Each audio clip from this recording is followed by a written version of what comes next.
നമസ്കാരം. ഇത്തവണത്തെ ലോക്സഭാ തിരഞ്ഞെടുപ്പിൽ രാഷ്ട്രീയ കേരളം ഉറ്റുനോക്കുന്ന മത്സരം നടക്കുന്ന ഒരു മണ്ഡലം അത് പൊന്നാനിയാണ്. ഏത് രാഷ്ട്രീയ കൊടുങ്കാറ്റിലും ഉലയാത്ത ഈ പൊന്നാപുരം കോട്ട നിലനിർത്തുക എന്നത് മുസ്ലിം ലീഗിനെ സംബന്ധിച്ച് അഭിമാന പ്രശ്നവുമാണ്. പൊന്നാനി കൈവിട്ടാൽ അത് ലീഗിന്റെ ചിറകറ്റതിന് തുല്യം തന്നെയുമാണ്. മുൻപ് ഇന്നത്തെ മലപ്പുറം മണ്ഡലം മഞ്ചേരി ആയിരുന്ന കാലഘട്ടത്തിൽ കൈവിട്ടു പോയപ്പോഴും കൂറ്റൻ ഭൂരിപക്ഷത്തിന് ലീഗ് നിലനിർത്തിയ മണ്ഡലം കൂടിയാണ് പൊന്നാനി. ആ പൊന്നാനി മണ്ഡലത്തിലെ ചുവപ്പിന്റെ തിരയിളക്കം വല്ലാതെ ലീഗ് നേതൃത്വത്തെ ഭയപ്പെടുത്തുന്നുണ്ട് എന്നതാണ് CPM-കാർ പറയുന്നത്. അതുകൊണ്ടാണത്രേ സിറ്റിംഗ് MP ആയ ET മുഹമ്മദ് ബഷീർ പൊന്നാനി വിട്ട് മലപ്പുറത്തേക്ക് കൂടുമാറാൻ ശ്രമിച്ചുകൊണ്ടിരിക്കുന്നത്. ET കൂടുമാറാൻ ശ്രമിക്കുന്ന ഈ മലപ്പുറം ലോക്സഭാ മണ്ഡലത്തിൽ പോലും വൻ വോട്ട് വർധനയാണ് ലോക്സഭാ ഉപതെരഞ്ഞെടുപ്പിൽ ഇടതുപക്ഷത്തിന് ഉണ്ടായിരിക്കുന്നത് എന്നതാണ് അവരുടെ കണ്ണഞ്ചിപ്പിക്കുന്ന മറ്റൊരു കാര്യം. മാറുന്ന മലപ്പുറത്തിന്റെ മുഖമാണിതെന്നും പറയുന്നുണ്ട്. കഴിഞ്ഞ നിയമസഭാ തിരഞ്ഞെടുപ്പിലെ കണക്കുകൾ പ്രകാരം പൊന്നാനി ലോക്സഭാ മണ്ഡലത്തിൽ കേവലം 10,000-ൽ താഴെ മാത്രമാണ് UDF-ന്റെ ഭൂരിപക്ഷമുള്ളത്. CPM ലീഗിനെ വലയിട്ട് പിടിച്ചുകൊണ്ടിരിക്കുന്നതിന്റെ ഇടയിലാണ്, ആ ശ്രമം നടത്തുന്നതിന്റെ ഇടയിലേക്കാണ് ലോക്സഭാ തിരഞ്ഞെടുപ്പ് വരുന്നത്. അതും ഒരു ശ്രദ്ധിക്കേണ്ട വിഷയമാണ്. ഇവിടെ ജില്ലയിലെ കോൺഗ്രസിലെ ഭിന്നതയും ഇത്തവണ ലീഗ് സ്ഥാനാർത്ഥിക്ക് തന്നെയാണ് വെല്ലുവിളി ഉയർത്തുക. ലീഗ് കോട്ടയെ തകർക്കാൻ ലഭിക്കുന്ന ഏറ്റവും വലിയ അവസരമായാണ് ലോക്സഭാ തിരഞ്ഞെടുപ്പിനെ ഇടതുപക്ഷം നോക്കിക്കാണുന്നതും. തിരഞ്ഞെടുപ്പ് പ്രചാരണത്തിന് ചുക്കാൻ പിടിക്കാനും തന്ത്രങ്ങൾ ആവിഷ്കരിക്കാനും മന്ത്രി മുഹമ്മദ് റിയാസിനെയാണ് CPM ചുമതലപ്പെടുത്തിയിരിക്കുന്നത് എന്നതും പ്രത്യേകം ശ്രദ്ധിക്കേണ്ടതാണ്. മന്ത്രിമാർക്ക് നൽകിയ ചുമതലയുടെ ഭാഗമായിട്ടാണ് ഇത് എന്നാണ് പറയപ്പെടുന്നത്. പക്ഷേ അതിലൂടെയും മന്ത്രി മുഹമ്മദ് റിയാസിനുള്ള ഒരു PR വർക്കും ഇവിടെ നടക്കുന്നുണ്ട് എന്നത് മറ്റൊരു കാര്യമാണ്. യുവ നേതാവായ റിയാസിനെ CPM രംഗത്തിറക്കിയതോടെ ലീഗും ബദൽ സമാധാനം ഒരുക്കാനുള്ള തിരക്കിലാണ്. യൂത്ത് ലീഗ് സംസ്ഥാന അധ്യക്ഷൻ മുനവർ അലി ശിഹാബ് തങ്ങൾക്കും പൊന്നാനിയിൽ പ്രത്യേക ചുമതല നൽകിയതായിട്ടാണ് അറിയുന്നത്. ഇടതുപക്ഷത്തിന്റെ തന്ത്രങ്ങൾക്ക് റിയാസും UDF-ന്റെ തന്ത്രങ്ങൾക്ക് മുനവർ അലിയുമാണ് ചുക്കാൻ പിടിക്കുക. ഇരുവരും രാഷ്ട്രീയത്തിൽ എതിരാളികളാണെങ്കിലും വ്യക്തിപരമായ അടുപ്പം സൂക്ഷിക്കുന്നവരുമാണ്. കോളേജ് കാലം മുതലുള്ള സൗഹൃദവുമാണിത്. യുവജന പ്രവർത്തകരെ സജീവമാക്കി രംഗത്തിറക്കുക എന്ന റിയാസിന്റെ അജണ്ട തന്നെയാണ് മുനവർ അലിയും പൊന്നാനിയിൽ നടപ്പാക്കുന്നത്. യൂത്ത് ലീഗിനെ ഇതിനകം തന്നെ അദ്ദേഹം രംഗത്തിറക്കി കഴിഞ്ഞിട്ടുമുണ്ട്. MSF പ്രവർത്തകരും തിരഞ്ഞെടുപ്പ് പ്രചാരണത്തിൽ ഇത്തവണ കൂടുതലായി രംഗത്തിറങ്ങിയേക്കും.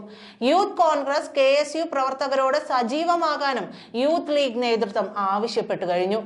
ഇടതുപക്ഷത്തിന്റെ ഭാഗത്ത് പ്രചാരണ രംഗത്ത് സജീവമായി രംഗത്തിറങ്ങാൻ പോകുന്നത് DYFI SFI പ്രവർത്തകരാണെന്ന് പ്രത്യേകം പറയേണ്ടതൊന്നുമില്ലല്ലോ. ഇതിനു പുറമെ തന്നെ AIYF AISF പ്രവർത്തകരും രംഗത്തിറങ്ങും. ശക്തനായ ഒരു സ്ഥാനാർത്ഥിയെ ഇത്തവണ പ്രതീക്ഷിക്കാവുന്നതാണെന്നാണ് റിയാസ് പ്രവർത്തകർക്ക് നൽകുന്ന ഉറപ്പ്. CPM നേതൃയോഗങ്ങളിലാണ് ഇത് സംബന്ധിച്ച അന്തിമമായ തീരുമാനമുണ്ടാവുക. മുസ്ലിം ലീഗ് ശക്തി കേന്ദ്രമായി അറിയപ്പെടുന്ന മലപ്പുറം ജില്ലയിൽ 16 നിയമസഭാ സീറ്റുകളാണ് ഉള്ളത്. സംസ്ഥാനത്ത് തന്നെ ഏറ്റവും അധികം MLA-മാർ ഉള്ള ജില്ലയും മലപ്പുറമാണ്. ഇതിൽ 11 എണ്ണവും ലീഗിനാണ്. ഒരു സീറ്റിൽ കോൺഗ്രസും ബാക്കിയുള്ള 4 സീറ്റുകളിൽ ഇടതുപക്ഷവുമാണ് വിജയിച്ചിരിക്കുന്നത്. ലീഗ് വിജയിച്ച പല സീറ്റുകളിലും കുറഞ്ഞ ഭൂരിപക്ഷവുമാണുള്ളത്. പെരിന്തൽമണ്ണയിൽ കേവലം 38 വോട്ടിനാണ് കഴിഞ്ഞ തിരഞ്ഞെടുപ്പിൽ ലീഗ് ജയിച്ചിരിക്കുന്നത്. മങ്കടയിൽ 6,246-ഉം തിരൂരിൽ 7,214-ഉം തിരൂരങ്ങാടിയിൽ 9,578 എന്നിങ്ങനെയാണ് ലീഗ് സ്ഥാനാർത്ഥികളുടെ ഭൂരിപക്ഷം.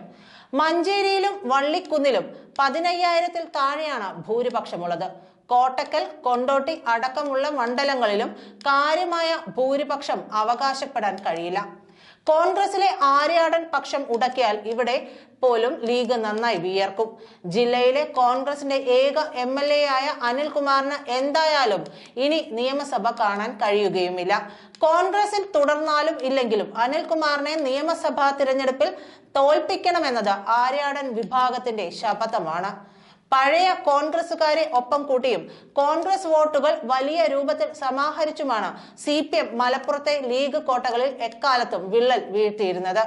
1980-ൽ ആന്റണി കോൺഗ്രസിനെ ഇടതുപക്ഷം ഒപ്പം കൂട്ടിയപ്പോൾ പൊന്നാനിയിൽ ബനാത്ത് വാലയ്ക്കെതിരെ മത്സരിപ്പിച്ചത് ആര്യാടൻ മുഹമ്മദിനെയായിരുന്നു.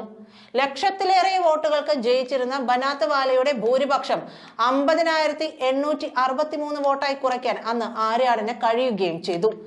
1977 ബനാത്ത് വാല 1,17,546 വോട്ടുകൾക്ക് വിജയിച്ചപ്പോഴായിരുന്നു 80കളിൽ ആര്യാടൻ എതിരാളിയായി എത്തിയപ്പോൾ ഭൂരിപക്ഷം പാതിയിൽ താഴെയായി കുറഞ്ഞിരുന്നത്.